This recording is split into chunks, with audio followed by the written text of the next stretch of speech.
Hi, welcome back to my channel, Stitch and Style by me, Nadia, and today I'm going to do another Friday sews, and it's going to be a bit of a quick one this week. I haven't been up to much in my sewing room and I've been quite busy, and I've not had a chance to film this vlog in daylight, so please excuse the lighting and the shadows and everything. But I do have a couple of things that I want to share with you. But first of all, I'd really like to say a huge thank you to everybody who left me some encouragement on my last video about participating in Vlogmas this year. I really do appreciate all those comments. I'm really excited about doing Vlogmas. Hopefully I'll really enjoy it, and my advent calendar turned up this week. I'd actually selected second class post, so I received the notification I think on Monday that it had been dispatched, and yes, it arrived I think on the Wednesday. So here's the box that's arrived, and label is still intact, so yeah, I've got that to look forward to. And when I saw it advertised, it did have on the listing that you could scroll down and see what was in the box, but I decided not to do that because I thought, well, the only reason that I would do that is to decide whether or not I want to purchase the box. I might have persuaded myself not to get it, so I resisted, so it's all going to be a complete surprise.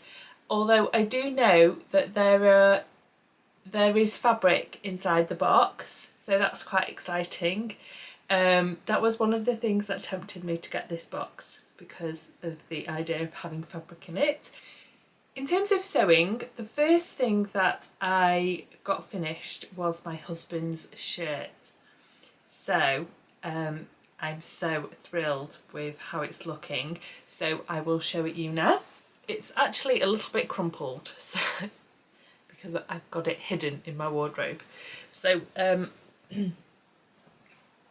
yeah, it's all finished. So I will show you the collar. I think that's pretty neat, that collar. Now I did just have a little bit of trouble on the top stitching on one of the sides, and I redid it a couple of times, but I think it's looking okay. And you can actually, unlike my practice version, you can actually do the top button up. So bear with me. There we go. You can do the top button up. Not that I think he'll want to do the top button up. One thing I did notice after I'd done the buttonholes was actually the spacing on this second one and the third one. They're actually closer than the other buttons, but I don't think you would notice, and the rest of the buttons are evenly spaced. So yeah, it's just that one and that one here that are just a little bit closer together, but I don't think you'll be able to tell that. I mean, this fabric was very well behaved, and I managed to get some good pattern matching on the front, if you can see there. It was actually really useful on the pattern pieces. Helen tells you where the centre front, where the buttonholes and the buttons are going to be, that the line. So that makes it really useful for pattern matching, because I traced it out, so when I put my pattern pieces on the fabric, you could see through to see where your button and buttonholes were going to line up. So it made it quite helpful for pattern matching. I obviously used the notches to pattern match horizontally, but then it also meant that I was able to pattern match virtually. I don't mean virtually, do I? But it also meant I could pattern match vertically quite easily with the Helen's pattern pieces, and I'm really happy with it. So that's finished and ready to surprise my husband with on the 5th of December.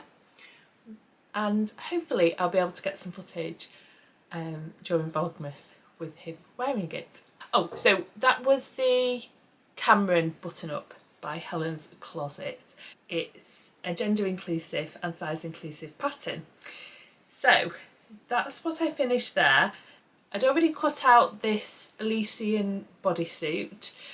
If you'd watched my vlog a couple of weeks ago, you'll know that I did my first version in this same material of this bodysuit, and I just found it coming a little bit low for me. So when I adjusted the pattern pieces and I cut out this one, I think I had 3 meters of the fabric, and I'd cut out one bodysuit and a Freya top and this bodysuit. Now this bodysuit I had to do a little bit of pattern Tetris, and I had to, on the lining of the front piece, which goes to there, this is cut separately to there, the top half of the front bodice I cut in 2 pieces and sewed them together just so I could fit this out. I only had space for the slim cuffs and I don't have any of the material left. Yeah, I raised this and then I was concerned about pulling it on over my hips. So I lowered the back a little bit, and you can see that's where the back sits at the moment. I was delighted because it went up over my hips, no problem.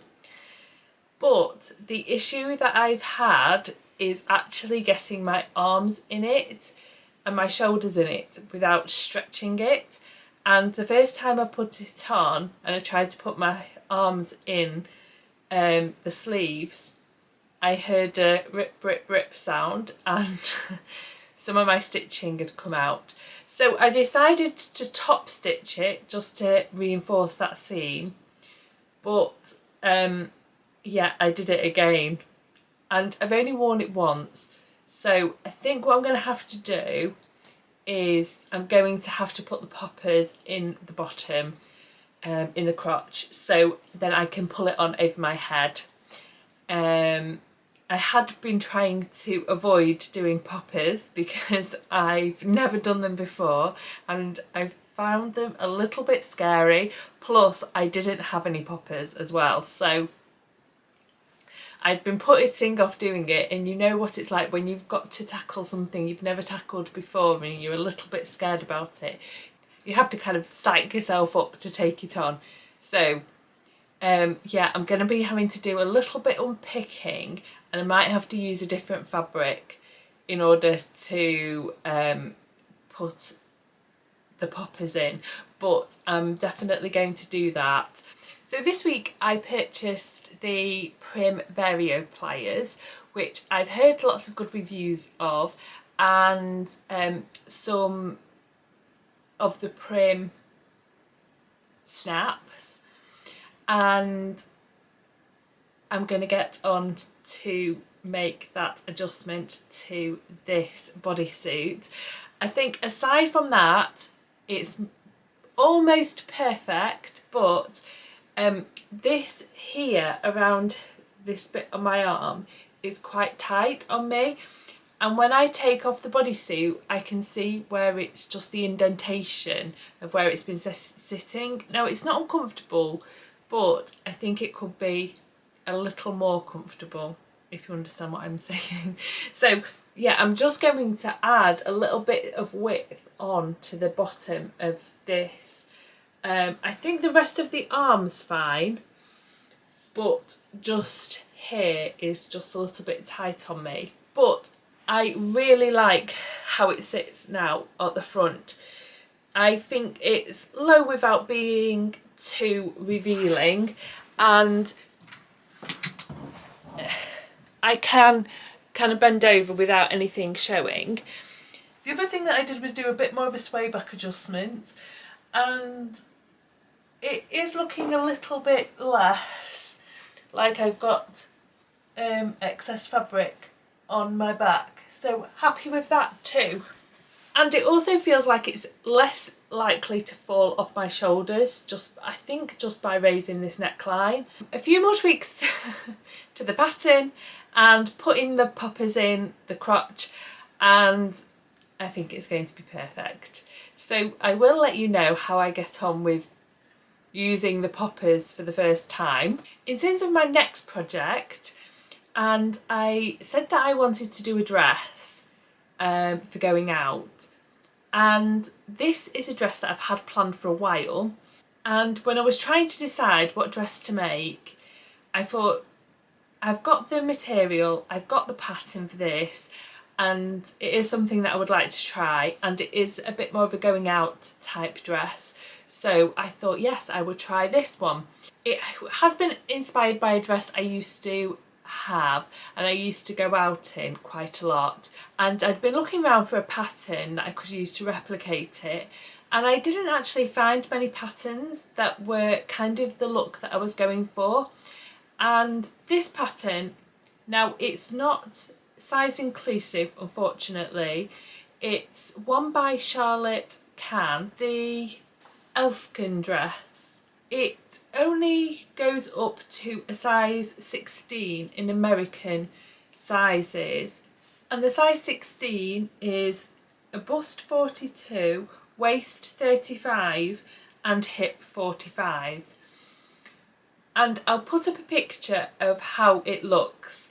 So as you can see, it's a batwing style top, and then it's close fitting around the waist and the hip. The pattern has got quite a bit of negative ease in it around the waist and the hip.